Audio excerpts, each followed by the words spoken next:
Abra a tua Bíblia comigo em Tessalonicenses, 1 Tessalonicenses, capítulo 1. Tessalonicenses, capítulo 1. Eu quero compartilhar com os irmãos a partir do versículo 2. Enquanto você vai procurando, enquanto está aí achando aí o endereço, eu quero perguntar, quantos aqui tem fé? Levanta a mão se me ver. Tira uma foto aí, para depois no final do culto eu vou perguntar de novo. Eu creio também que você tem fé, porque eu tenho fé. Se estamos aqui hoje é porque temos fé. E a minha pergunta é, a tua fé, a fé que você tem, ela pode ser celebrada nessa noite? A fé que você tem, você pode parar e celebrar essa fé?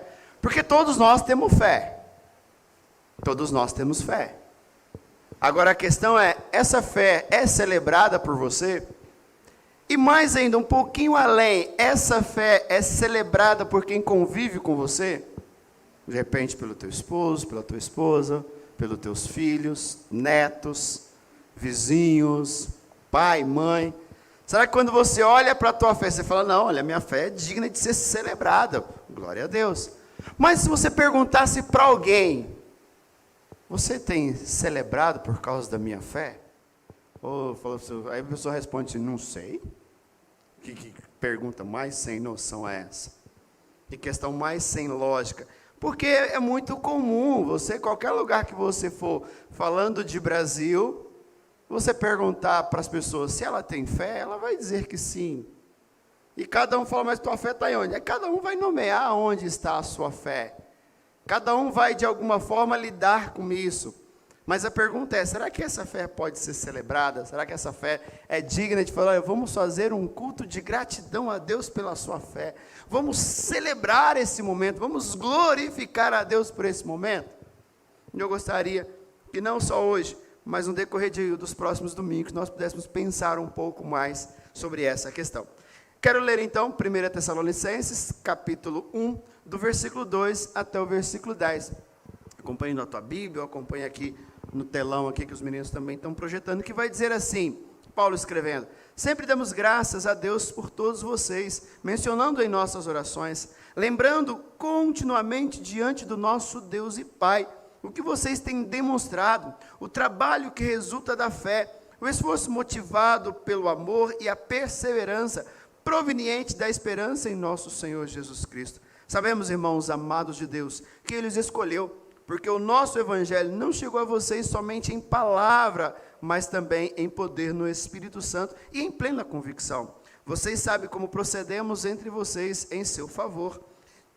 De fato, vocês tornaram nossos imitadores e do Senhor, pois apesar de muitos sofrimentos, receberam a palavra com alegria que vem do Espírito Santo. Assim, tornaram-se modelo para todos os crentes que estão na Macedônia e na Acaia, porque, partindo de vocês, propagando-se a mensagem do Senhor na Macedônia e na Acaia, não somente isso, mas também por toda parte tornou-se conhecida a fé que vocês têm em Deus. O resultado é que não temos necessidade de dizer mais nada sobre isso, pois eles mesmos relataram de que maneira vocês nos receberam, e como se voltaram para Deus, deixando os ídolos, a fim de servir ao Deus vivo e verdadeiro, e esperar dos céus, seu Filho, a quem ressuscitou dos mortos, Jesus, que nos livra da ira que há de vir.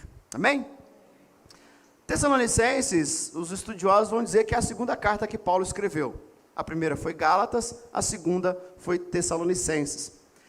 Paulo tem uma passagem muito rápida por Tessalônica, muito rápida mesmo. Alguns estudiosos vão dizer que ele ficou 1 mês, outros vão dizer que ele ficou 6 meses. Então nós vamos pegar, para não ter problema com ninguém, nem de um lado nem do outro, a gente pega que ele ficou de 30 a 90 dias, 160 dias, alguma coisa assim, de 1 a 6 meses, Paulo permaneceu ali. O que nós sabemos é que Paulo permaneceu muito pouco tempo em Tessalônica. Foi uma passagem muito rápida. Só que assim, foi algo muito poderoso que acontece em Tessalônica. Algo sobrenatural que acontece. E a gente pode pensar, falar, por lá o pessoal estava mais aberto, era um momento mais tranquilo, um momento mais oportuno para o Evangelho. E na realidade não era. Tessalônica vivia um momento muito difícil, então eu quero que você deixe aí Tessalonicenses marcado, e quero que você volte comigo lá em Atos. Vamos lá em Atos, porque Atos faz um pano de fundo para essa carta que Paulo escreve aos Tessalonicenses, e vamos entender um pouco o que acontece em todo esse período. Por que alguns vão dizer que ele ficou um mês, porque alguns vão dizer um pouco mais, mas a gente vai entender. Então, Atos capítulo 17, quero ler aqui do versículo, então acompanhe aí comigo na sua Bíblia, então vai ouvindo com bastante atenção, para a gente entender tudo o que acontece nesse contexto, para a gente entender não só o capítulo 1, mas toda a carta ali que Paulo escreve, em especial a primeira carta de Tessalônica, porque a segunda carta Paulo faz por causa da primeira, né? Então ele faz uma primeira carta, há um burbúrio lá, então ele sente uma necessidade de uma segunda carta, mas é um assunto para outro momento. Então, Atos dos Apóstolos, capítulo 17, a partir do versículo 1, vai dizer assim: tendo passado por Anfípolis e Apolônia, chegamos a Tessalônica, onde havia uma sinagoga judaica. Segundo o seu costume, Paulo foi à sinagoga e por 3 sábados discutiu com eles com a base nas Escrituras, explicando e provando que o Cristo deveria sofrer e ser ressuscitado dentre os mortos. E dizia: esse Jesus que lhe proclamo é o Cristo. Alguns dos judeus foram persuadidos e se uniram a Paulo e Silas, bem como muitos gregos temente a Deus e não poucas mulheres de alta posição. Mas os judeus ficaram com inveja. Reuniram alguns homens perversos, dentre eles os desocupados, e com a multidão iniciaram um tumulto na cidade. Invadiram a casa de Jason em busca de Paulo e Silas, a fim de trazê-lo para o meio da multidão. Contudo, não achando, arrastaram Jason e alguns outros irmãos para diante dos oficiais da cidade, gritando: esses homens têm causado alvoroço por todo o mundo, agora chegaram aqui. E Jason os receberam em sua casa. Todos eles estão agindo contra o decreto de César, dizendo que existe um outro rei chamado Jesus. Ouvindo isso, a multidão dos oficiais das cidades ficaram agitados, então receberam de Jason e dos outros a fiança estipulada e o soltaram. E aí vai dizer o versículo 10, que logo que isso aconteceu, os irmãos enviaram a Paulo e Silas para Bereia. Então Paulo fica um pouquinho, pega ali Jason e alguns outros e dá uma dura neles, eles pagam fiança, mas assim que eles pagam fiança, ele já chega e fala: Paulo, é muito bom o negócio, mas, como diz o outro ditado, vaza. Vai embora porque o negócio aqui está complicado. Então é nesse contexto. A gente percebe que Paulo chega em Tessalônica, fica ali provavelmente 3 sábados discutindo na sinagoga, afirmando que Jesus é o rei, que esse Jesus a qual ele está anunciando, que ele está discutindo, é o Cristo, não César. Não César. Então aquilo começa a fazer um reboliço dentro da cidade, começa a ser a novidade, e alguns estudiosos vão dizer que Tessalônica não era uma cidade muito pequena. Ela tinha, na época aqui que Paulo estava ali, cerca de 200 mil habitantes. Então era uma cidade economicamente, era como se fosse um porto. Então a cidade tinha muito trânsito, então por isso era formada bastante de gregos e alguns judeus. Então era uma cidade bem movimentada. Então com Paulo chegando ali, começa no céu, ele movimenta uma cidade dessa estrutura. Ele vai para a sinagoga e começa a falar, as pessoas começam a divulgar aquilo. Só que como diz o texto lá de Atos, alguns começam a ficar com inveja. Falam: peraí, o que esse cara está querendo? Ele está achando quem ele é. Não, é César, e ele está indo contra aquilo. Então eles começam a fazer, e é interessante que o texto vai dizer que alguns desocupados, começa aquele burbúrio, sabe? Conversa daqui, conversa de lá, fala: não sei se é isso, olha, eu estou meio preocupado com isso, esse cara está falando algumas coisas, e começa, só que parece que não estava dando muito efeito. Então eles aí unem algumas pessoas e invadem a casa desse homem a qual Paulo estava hospedado, Paulo e Silas. Invadem, arrastam esse homem para a prisão. E isso pensando que Paulo estava ali até então por 3 semanas. 3 sábados anunciando ali Cristo. E percebe como o evangelho chega a essa comunidade, como o evangelho chega a essas pessoas. Não é aquele evangelho que chega, a gente vai ouvindo, não, chega numa pressão muito grande, chega numa perseguição muito grande, chega num momento de uma situação que... Imagina, gente, você vai lá assim, olha, ouvindo algo, e vem alguém, já invade a sua casa. Eu falei: cadê Paulo, cadê Silas? É eles que nós queremos. E o texto então diz que eles pagam fiança, e quando chega lá para Paulo, fala: Paulo, vai embora. Se você continuar lendo Atos, vai ver que Paulo chega em Bereia, fica por pouco tempo em Bereia também, há a mesma situação, porque alguns de Tessalônica foram para Bereia, e os que estavam perseguindo também vieram para Bereia. Então Paulo vai para outro, e aí Paulo precisa ir embora. porque a situação estava muito complicada. Então vai vir algumas partes da carta, você vai ver que os falsos mestres estavam dizendo, chamando Paulo de covarde. Fala, tá vendo? Ele abandonaram vocês. Ele veio aqui, anunciou esse tal de Jesus, na primeira ele partiu. Então Paulo também escreve tanto essa primeira como a segunda carta, mais específica a segunda carta, para justificar que não, nós não fugimos por nós, mas fugimos por vocês, para cuidar de vocês, para que vocês não pudessem. O que eu quero dizer com isso? Que essa igreja, que essa comunidade recebe o evangelho disso. E essa comunidade que recebe o evangelho de bate-pronto sofre uma perseguição muito grande. Eles têm uma fé, a qual Paulo entende que essa fé é uma fé digna de ser celebrada. Pessoas que até então tinham uma facilidade muito grande para desistir. Porque até então aquele que trouxe o evangelho precisou ir embora. Aquele que trouxe o evangelho precisou sair às pressas. E muitas vezes nós pensamos, mas cadê esse Deus? O Deus não é poderoso? Por que Deus não cuidou? Então poderia até então começar muitos questionamentos. Que de repente acontece com as nossas vidas, quando nós nos colocamos a servir ao Senhor, a fazer algo para o Senhor, você fala, não, agora vai, esse ano vai ser diferente, esse ano eu vou servir, esse ano eu vou me comprometer com o Senhor. Parece que na primeira esquina já vem os problemas, e a gente fala, olha, acho que não é para mim, acho que é melhor eu recuar, acho que é melhor eu ficar na minha, é melhor eu ficar quietinho, esperar a poeira baixar, esperar tudo acontecer, porque esse negócio parece que não vai dar muito certo. Ainda mais estou ouvindo algumas coisas, que isso aqui, que lá, que assado, então deixa eu ficar. Os irmãos de Tessalônica não. Pelo contrário, Paulo escreve essa primeira carta, Paulo, de quando ele esteve em Tessalônica, da carta que ele escreve é um período muito curto, porque ele sai, vai fugindo, pregando, anunciando, e ele escreve essa carta, alguns vão dizer de Corinto. Então ele chega em Corinto e ali ele demanda, depois os irmãos leem em Atos, vai perceber que ele manda Timóteo lá novamente, ele manda Timóteo para a boca do leão, fala, vai lá ver como está o negócio. E Timóteo até então, que alguns vão dizer que Timóteo, o fraquinho que não podia, Timóteo vai lá, então Timóteo volta, trazendo relatório a Paulo, como agora os irmãos estavam, como tudo estava acontecendo, por isso que Paulo escreve essa carta, porque Timóteo ficou um tempo, agora Timóteo voltou, e começa, Paulo, você não tem noção como estão aqueles irmãos, eles estão bem, a fé deles, olha, é algo maravilhoso, eles têm anunciado Jesus, eles têm vivido Jesus, Paulo, a notícia está espalhando de tudo aquilo que eles têm feito, a fé deles está espalhando, as pessoas estão ouvindo, pessoas estão se convertendo, até então, algo que tinha tudo para ser um fracasso, Paulo recebe a notícia que está tudo muito bem. Então Paulo sente o desejo de escrever essa carta a eles. E se os irmãos lerem, a gente vai estar alguns domingos pregando sobre Tessalonicenses, leia, mas não leia Tessalonicenses só uma vez não. Leia pelo menos umas 5 vezes, 10 vezes. E você vai ver que no capítulo 1, capítulo 2 e capítulo 3, Paulo está simplesmente exaltando a fé desses irmãos. Paulo está literalmente celebrando a fé desses irmãos. Porque ele passou por um período tão curto, mas aqueles irmãos foram tão impactados, e aí a gente pergunta, o quanto a nossa fé tem impactado a nossa vida? O quanto aquilo que nós ouvimos do Senhor tem impactado as nossas vidas? O quanto aquilo que nós ouvimos tem mudado a nossa forma de viver?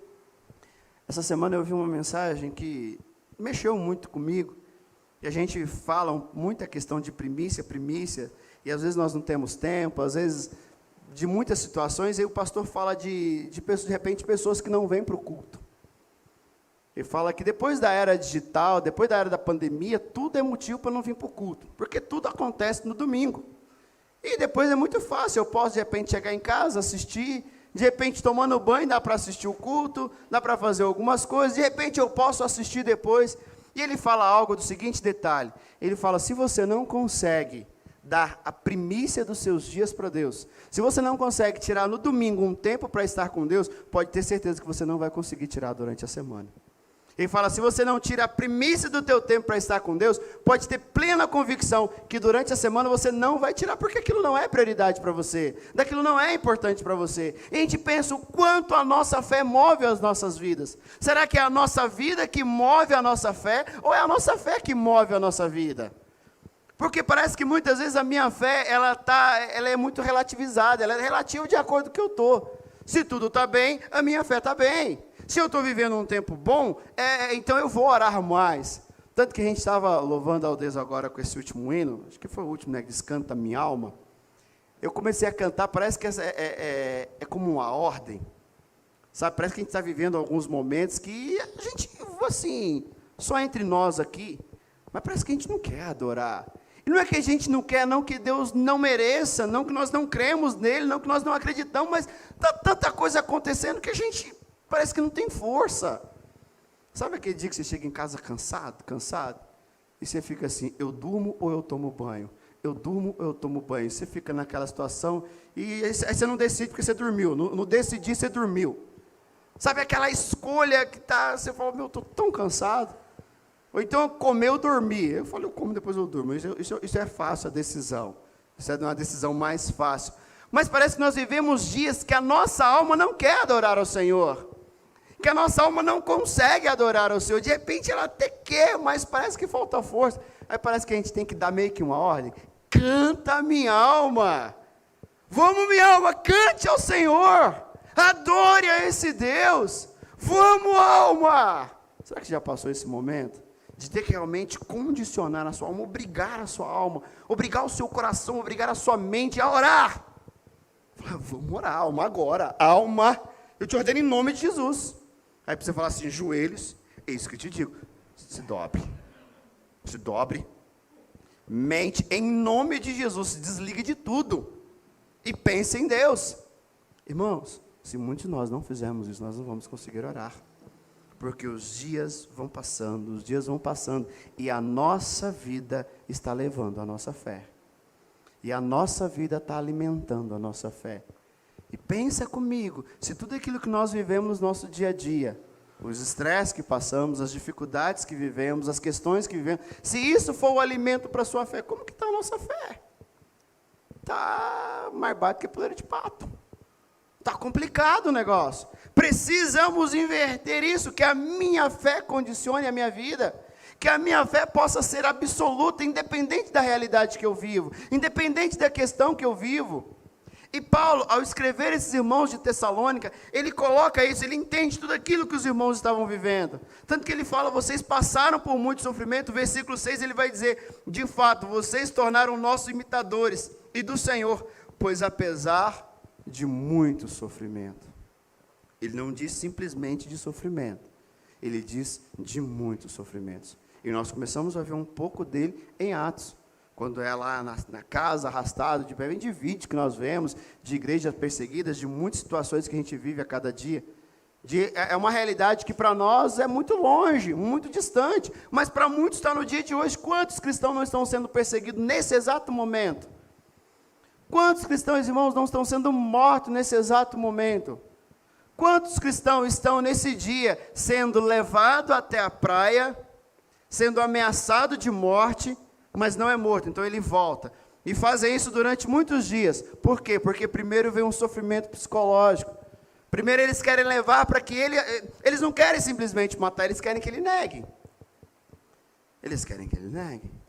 E muitas vezes são vídeos muito fortes, mas que são realidade.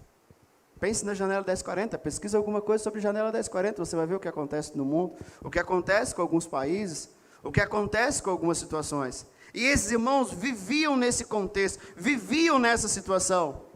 Mas Paulo escreve a sua primeira carta a ele, celebrando, ele diz, sempre damos graças a Deus por vocês, mencionando-os em nossa oração, lembrando continuamente de Deus, lembrando diante de Deus, nosso Deus e Pai, o que vocês têm demonstrado e o trabalho que resulta da fé. Paulo pôde celebrar a fé desses irmãos. Porque nós não estamos falando simplesmente dos Tessalonicenses estar celebrando a fé deles. Não, mas Paulo, que estava distante, que tinha passado pouco tempo com eles, conseguiam celebrar a fé deles. Em primeiro lugar, por que Paulo faz isso? Porque nada, repito mais uma vez, nada impediram esses irmãos de receberem a palavra. Nada impediram esses irmãos de receberem a palavra. Paulo está dizendo, olha, apesar de muitos sofrimentos, vocês receberam a palavra com alegria. Vocês receberam a palavra, não foi as pessoas que têm invadido casa de irmãos. E quando escreve nesse contexto, alguns vão dizer que alguns já foram mortos porque aceitaram Jesus. Alguns estavam presos, estavam sendo perseguidos. E Paulo está dizendo, olha, mesmo com todo esse contexto, mesmo apesar de todo esse sofrimento, vocês não negaram a palavra. Pelo contrário, vocês receberam a palavra. Uma fé que é celebrada é uma fé que recebe a palavra com alegria. E a pergunta é, como você tem recebido? Não estou dizendo da palavra do culto de domingo à noite, mas estou dizendo da palavra do teu devocional. Ah, não fez. Poxa, que pena. Que pena, que triste, que fé medíocre, que fé é essa? Que cristianismo é esse? Que Deus é esse? Que nós não temos tempo para a Bíblia dele? Para a palavra dele? Será que verdadeiramente temos recebido? Será que verdadeiramente amamos? Será que verdadeiramente cremos na palavra? Será que verdadeiramente podemos dizer que temos fé? Porque a fé vem pelo... Eu não vou pegar mais pesado não, foi só essa parte, irmão, pode ficar tranquilo, respira. Vamos lá, respira. Respira. A fé vem pelo ouvir. E ouvir o quê? Qual nota você dá para a sua fé? Não precisa falar não. Não precisa falar não. Mas pelo que você leu da tua Bíblia essa semana, pelo que você meditou na tua palavra, qual a nota você daria para a tua fé? Qual a fé? Né, a gente tem algumas situações. Eu tenho muito problema com ácido úrico. Né, meu pé dói muito. E eu fazendo uma conta de como eu estou tomando alopurinol para cuidar, irmãos, era para eu já estar morto, porque todo dia eu esqueço. Porque ela fala que eu tenho, a médica falou, almoça e depois de 2 horas você toma um remédio. Depois de 2 horas eu nem lembro quem eu sou mais. Já passou tudo. Entende a comparação? Se eu depender muitas vezes de alguns remédios para alguma coisa, irmãos, de repente o futuro, em nome de Jesus, que não, mas vai me trazer consequência. E é algo que eu brinquei esses dias, que eu estou fazendo um jejum, irmãos. Estou 21 dias de jejum, mas não estou tirando nenhum tipo de comida. Eu estou fazendo 21 dias para poder cuidar do templo do Espírito. Porque se tem algo que eu tenho sido relaxado, é com o templo do Espírito. Muitas vezes não me alimento como deveria, não alimento na hora que deveria. Muitas vezes, jantava é muito tarde, aí depois fala, não vou jantar não, ou vai almoçar é muito tarde. Falei, peraí. Então não é simplesmente tirar. Porque para mim fazer jejum não tem muita dificuldade. Eu passo bem só com água. Não tenho problema. Agora, a questão de alimentar como deveria, de cuidar como deveria. Então, primeira coisa, beleza, vamos cuidar do corpo, mas a questão é que como nós temos cuidado da nossa alma. Não tem como nós falarmos que nós podemos celebrar a nossa fé se nós não temos recebido a palavra. Se nós não temos recebido com alegria, porque Paulo foi dizer que vocês receberam, ele virando para o Tessalonicenses, receberam a palavra com alegria. Sabe por que eles receberam com alegria? O próprio texto continua dizendo, porque vocês creem, porque vocês sabiam que ela vem do Espírito Santo de Deus. Nós queremos e precisamos de fé. Só, meu querido, que a nossa fé, ela não vai ser a fé que nós precisamos, se nós não recebemos da palavra do Senhor. Se nós não recebemos daquilo que Deus tem. E Paulo continua então escrevendo eles, colocando toda a situação, dizendo que eles, através desse receber, eles começaram a ser modelo pelas demais vizinhanças, porque eles começaram a propagar o Evangelho, a levar o Evangelho. E Paulo vai dizer aqui no finalzinho do nosso texto, no versículo 9, ele vai dizer assim, pois ele mesmo relataram de que maneira vocês nos receberam e como se voltaram para Deus. Não foi o fato de simplesmente, irmãos, esses irmãos ter recebido a palavra. Mas percebe que ao receber a palavra, essa palavra move esses irmãos. É como um terremoto. É como um terremoto que acontece, querendo ou não, você se mexe. É como você dar ignição no carro e colocar a primeira marcha e acelerar. O que vai acontecer? Algo lógico, o carro vai se movimentar. Se você colocar a primeira ali e ele não se movimentar, alguma coisa está errado. Então você vai procurar, peraí, o que está errado? Né? Então o pior é quando você tenta dar ignição, já não dá, né? Fica quem não fica aquele negócio ali, você fala, Jesus amado.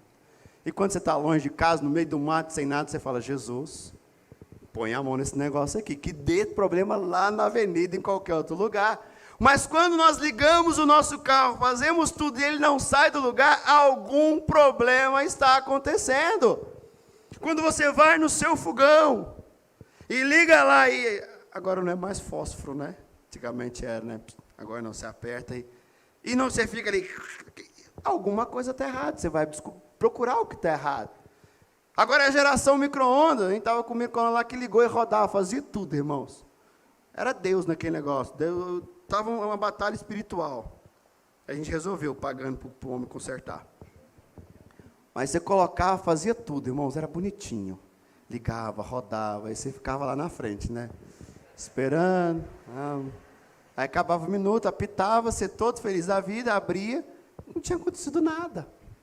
Eu falei, rapaz, o que está isso? E como nós temos o Google, o que seria das nossas vidas sem o Google, irmãos? Você faz tudo. Fui lá, pesquisei, mexi, fiz, voltei, não resolveu nada. Levei para quem é especialista e resolveu. Era uma pecinha lá, que falou assim, é o preço do negócio. Eu falei, rapaz, então o que acontece? Você vai lá, coloca o negócio bonitinho no micro-ondas, liga, ele pode funcionar bonitinho, irmãos. Dá um sonzinho bonitinho no final, mas quando você tira, não esquentou, o que tem? Alguma coisa está errada. E se nós temos recebido a palavra e algo não tem acontecido nas nossas vidas, alguma coisa está errada. O que esses irmãos, ao receberem a palavra, eles começam a anunciar essa palavra, eles começam a falar dessa palavra. Ele diz que partindo da Macedônia, da Caia, foram para todos os lados anunciando o evangelho, falando quem era, a fé deles se tornaram conhecida. Eles começaram a divulgar a fé. Pessoas, Paulo diz, nós não precisamos falar mais nada, porque a notícia de vocês chegaram aqui onde eu estou, as pessoas estão sabendo. E Paulo está dizendo, sabe por que isso? É o que diz aqui o versículo 9, porque eles voltaram a Deus.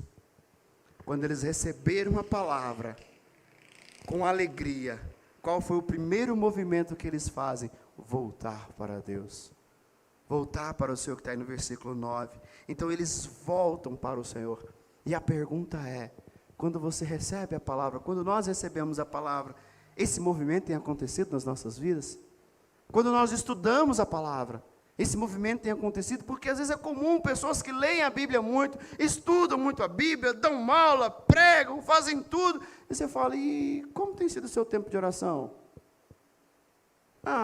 Irmãos, eu tenho dificuldade, muita dificuldade, de ouvir qualquer pessoa falando de igreja, que não lê a sua Bíblia e não ora. Porque ele está buscando conselho de onde? Porque eu falo, a igreja está assim, tá, meu irmão, você tem orado? Pastor, não tem tido tempo, então você não é autoridade nisso, você não é nem alguém, você não deveria nem estar pensando nisso. Pastor, está assim, está assado, irmão, você tem orado, lida a tua Bíblia, buscar dinheiro. Pastor, não tenho tempo. Falei, então vai questionar o que você tem tempo. Por que alguém pode chegar e falar da igreja de Deus, se ele não tem contato com Deus? Fica simplesmente na questão do achismo. E igreja não é achismo. Igreja é oração. Igreja é leitura da palavra. E eu me cobro muito nisso. Me cobro muito. E em relação a isso. Porque não somente a igreja. Mas será que nós conseguimos parar? Daqui a pouco nós vamos ter esse tempo da ceia. Chique isso aqui, né? Você sabe o que isso significa para você? O que isso representa para nós? Ao olhar para a cruz e ver o sofrimento de Cristo, ver o que Ele passou, para que hoje nós possamos levar uma fé que seja celebrada, mas às vezes não temos tempo mais. Quantas vezes eu ouço, pastor, minha vida é tão corrida, eu não tenho tempo para devocionar, meu querido, então alguma coisa está errada naquele dia que você falou que aceitou Jesus. Porque Ele é em primeiro lugar. Irmãos, nós não podemos permitir iniciar o dia e o primeiro ato não for falar com Deus. Se o nosso primeiro ato não for realmente falar com Deus alguma, o que nós estamos esperando do nosso dia? Porque muitas vezes a primeira coisa que nós fazemos quando acordamos é o quê? Às vezes nem falamos bom dia para quem está do nosso lado. É ver se tem alguma coisa no WhatsApp. É ver se de repente ninguém mandou mensagem. E eu tive uma época que eu estava na paranoia. A primeira coisa foi, de repente, alguém mandou mensagem de madrugada, eu tenho que estar atento. Aí você vai, já pega ali, vou ver se alguém de repente não colocou nada no Facebook.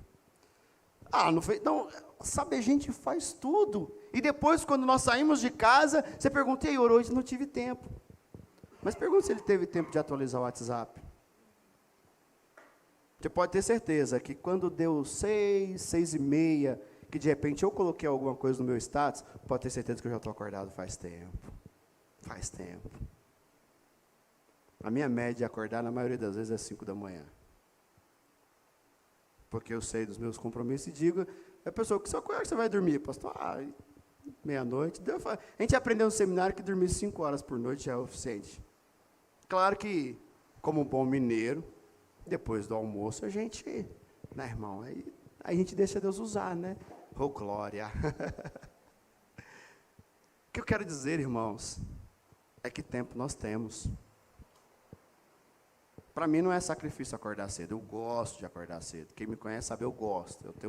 Não é algo que eu falo, nossa, acordou. Não, eu gosto de acordar. Como mineiro, né, a gente sempre acostumou já a acordar com aquelas modas de viola de madrugada, os galos cantando. Então, é rotina já, é tranquilo. No seminário meu, passei 4 anos estudando seminário interno, a gente acordava todo dia de madrugada, era obrigado a acordar, não tinha essa opção. Não, você tinha que acordar. A minha questão é, você não pode sair da tua casa. Você não pode, hoje não é mais sair de casa, tem muitos que não saem de casa mais, já ficam de home office. Mas você não pode ir para a sua mesa de trabalho. De repente, sabe o que acontece? Você não poderia ir para o banheiro escovar os seus dentes, antes de primeiro passar na sala do trono e falar com o teu Senhor. Porque se a palavra dEle, nós estamos recebendo a palavra dEle, o movimento nós temos que fazer, nos prostrar diante dEle. Se a palavra dEle nós temos recebido, se nós amamos essa palavra, a primeira situação que nós precisamos fazer em consequência disso, é voltar para o Senhor. Os Tessalonicenses fizeram isso. No meio de grandes sofrimentos, no meio de grandes tribulações, no meio de grandes questões que eles viviam, mas isso para ele era prioridade. E para voltar para Deus, o próprio texto continua dizendo que eles deixaram os ídolos, a fim de servir ao Deus vivo e verdadeiro.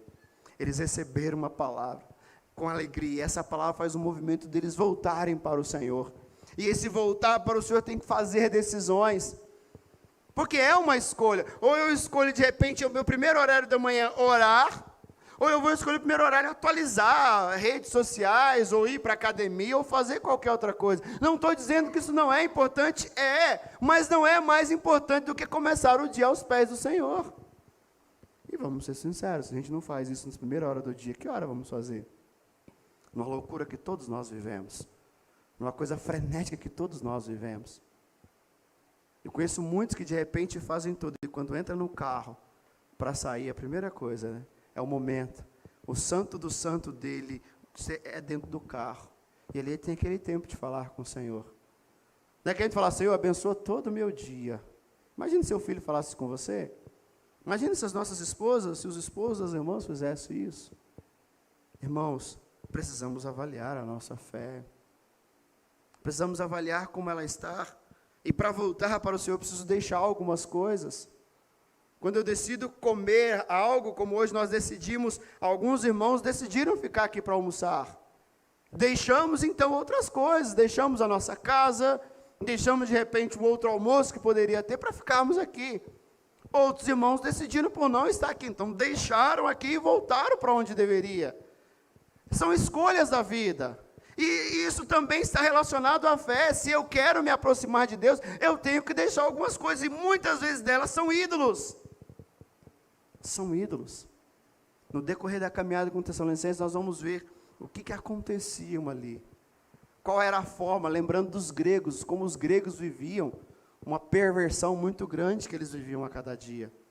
Eu gostaria que nessa noite nós pudéssemos pensar. Os Tessalonicenses eram homens e mulheres que viviam uma pressão muito grande, que viviam uma situação muito grande, mas isso não foi desculpa.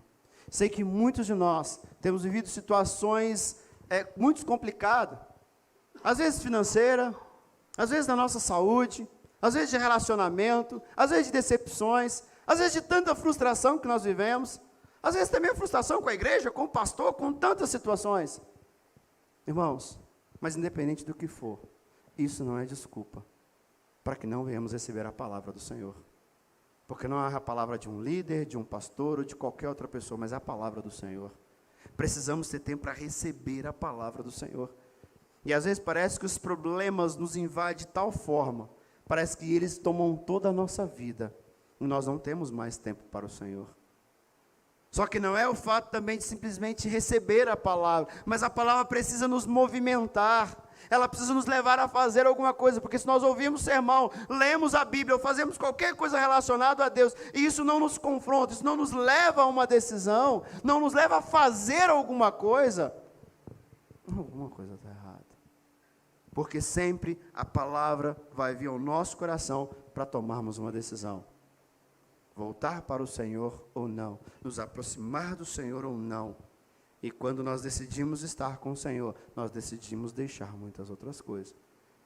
Eu já brinquei com os irmãos, né, que algumas pessoas não ouvem com o ouvido, ouvem com os olhos. Porque você está conversando, você fala, olha para mim, mas eu ouço com o ouvido. Mas todos nós gostamos de quando conversar com alguém, a pessoa olhe para a gente. A gente se incomoda com isso. Mas a gente está conversando e a pessoa já desiste. E por que nós achamos que com Deus pode ser? Que às vezes nós paramos para orar, mas a cabeça está com tanta coisa, que de repente você não lembra de nada que você orou, mas você lembra do que você estava pensando quando estava orando. Porque a sua cabeça, como diz mamãe, estava no mundo da lua. Já ouviram essa expressão? Estava em qualquer outro lugar. Então, meu querido, quando você for orar, a Bíblia diz, entre no seu quarto e feche. Mas quando você entrar no teu quarto e fechar, faça uma coisa, deixa o celular do lado de fora. No mudo. Agora o meu tem uma função assim, não perturbe. Põe ele nesse negócio. Pode ligar o jaspo que você não vai atender. Porque não adianta, irmãos, nós vimos para ter um tempo com o Senhor. Orar ao Senhor, ler a Bíblia, com esse bichinho aqui do lado. O Gui estava, pode falar, né, porque foi público, ele falou aqui no domingo, na sexta-feira, né, na oração, tivemos um tempo muito gostoso, de como as redes sociais nos consomem. Porque aí você fala, sabe aquela coisa, alguém mandou, apareceu aqui o espírito da notificação, o espírito maligno da notificação. Aí você, só postar aqui, fulano postou, vou ver, né, porque eu preciso estar atualizado. Irmãos, aquilo era a porta de sei lá de onde.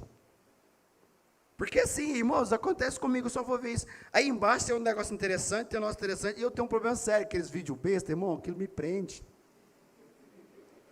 Aí eu falo, mas você está vendo esses vídeos bestas? Eu falo, não sei quem é mais besta, quem postou, sei eu que vejo. Mas, irmão, prende. Ainda mais contratos, questões mineiras, você fica assim, rapaz, eu estou rindo sozinho. Alguém compatou comigo, não deixa eu sozinho, não, irmão, levanta. Ufa, já estava preocupado com isso. Irmãos, nada contra redes sociais, nada contra, mas não pode ser prioridade nas nossas vidas. Existe um Deus que te ama. Existe um Deus que quer usar as nossas vidas. Existe pessoas ao nosso lado que precisam dessa esperança. Existem pessoas do nosso lado que precisam ser impactadas por essa fé. Eu quero te convidar a fechar os teus olhos. Curvar a tua cabeça.